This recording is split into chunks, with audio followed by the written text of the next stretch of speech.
Larangan mudik mulai 6 hingga 17 Mei 2021 juga berlaku untuk kereta api. Stasiun kereta api Palembang terlihat lebih sepi dari biasanya. Namun KAI Divre 3 tetap mengoperasikan 2 kereta api jarak jauh, yakni KA Sarelo rute Kertapati Lubuk Linggau dan Rajabasa rute Kertapati Rajabasa. Perjalanan kereta terbatas hanya untuk pelaku perjalanan dengan keperluan mendesak untuk kepentingan non-mudik. Calon penumpang adalah untuk perjalanan dinas, dibuktikan dengan surat izin perjalanan dari instansi, baik PNS, TNI, Polri maupun swasta. Sementara masyarakat umum juga diizinkan menumpang untuk kepentingan non-mudik, seperti kunjungan keluarga sakit, kunjungan duka anggota keluarga meninggal, ibu hamil yang dilengkapi surat keterangan dari kepala desa atau lurah.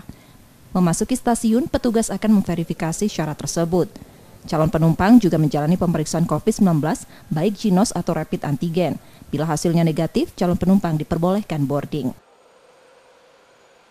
Tugas kami melakukan verifikasi sebelum keberangkatan. Apabila memenuhi kriteria untuk berangkat, akan dilanjut pemeriksaan bebas COVID.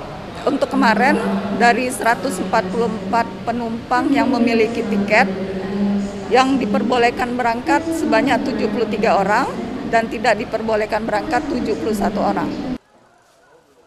Sebelum larangan mudik, dari 144 calon penumpang, hanya sebanyak 73 orang yang dinyatakan memenuhi syarat dan diperbolehkan berangkat.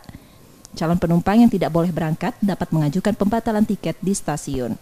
Emreski Nurmizan, Kompas TV, Palembang.